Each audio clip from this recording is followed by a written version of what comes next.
Well, you know, we've certainly covered a lot of ground today. I think it would be important if we can give our viewers some examples of some of the lawsuits that maybe you're currently involved in. Let's start with you, Kenin.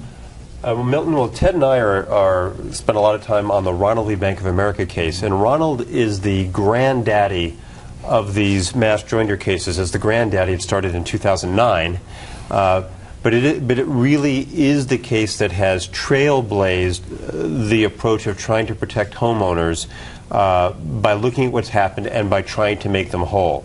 And the Ronald case alleges that the banks concealed and affirmatively misrepresented what they were doing in providing mortgages, that the banks really were no longer providing mortgages as mortgage lenders, but were now giving mortgages to borrowers, treating them like pawns or like fodder for the sole purpose of getting these mortgages and selling them on to investors, and not telling the truth to the investors either about what they were doing, that the banks, it's alleged in this complaint, just ignored their underwriting standards.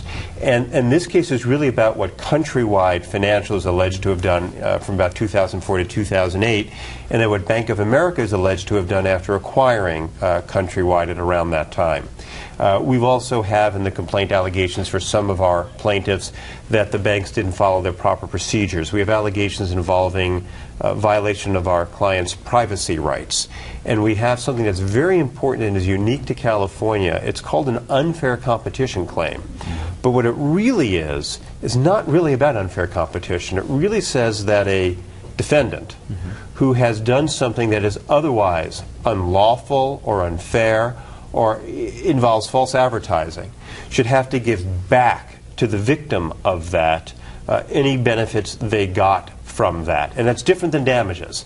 So we've alleged the bank should give back all the interest payments and all the fees that they earned from doing this. And the Ronald case, it took a while to get what's called a good complaint on file, but the court in the Ronald case has come to the view that we've stated valid and good causes of action. And that doesn't mean we've proven our case, but it means that our trial court judge does believe that the bank should be made to prove it didn't conceal, didn't commit fraud, didn't fail to follow the right procedures, and also that the bank should prove that it has the right recorded loans, that the right assignments. And I guess technically we have to prove the bank doesn't.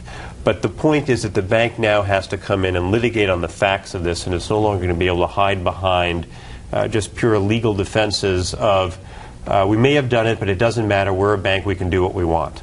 And that's just not going to work in the Ronald case.